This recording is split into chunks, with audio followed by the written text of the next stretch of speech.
Oh, bakit gabi ka na nauwi?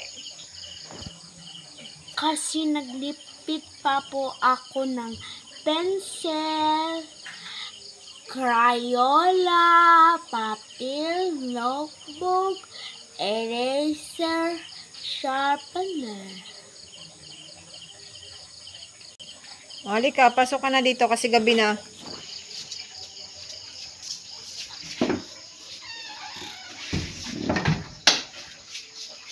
Dapat maaga ka kasi umuwi kasi gabi na. Hindi ka ba natatakot? May aswang doon sa school nyo?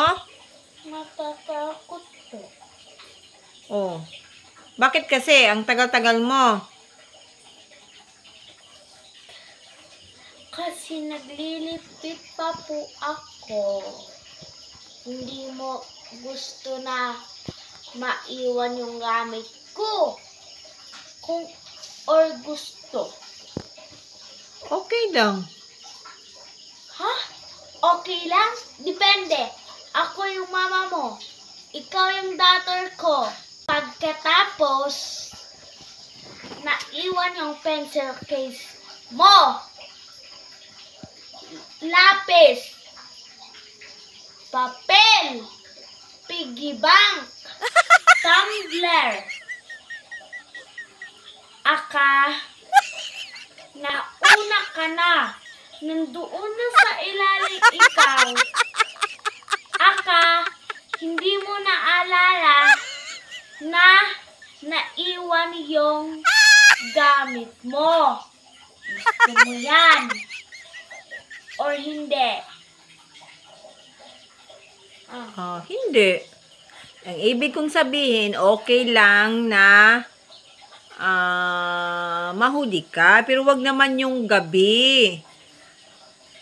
Okay? Okay. Oh. Pero hindi ganyan eh. Eh ano? Ganyan din. Kasi, punta din ako sa Girl Scout. Kaya naman pala nahuli ka eh. Pumunta ka pala ng Girl Scout. Pero, hindi matagal. Saglit lang.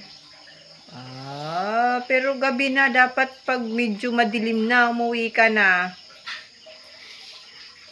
Oo, pero pataas, di ba? Malayo.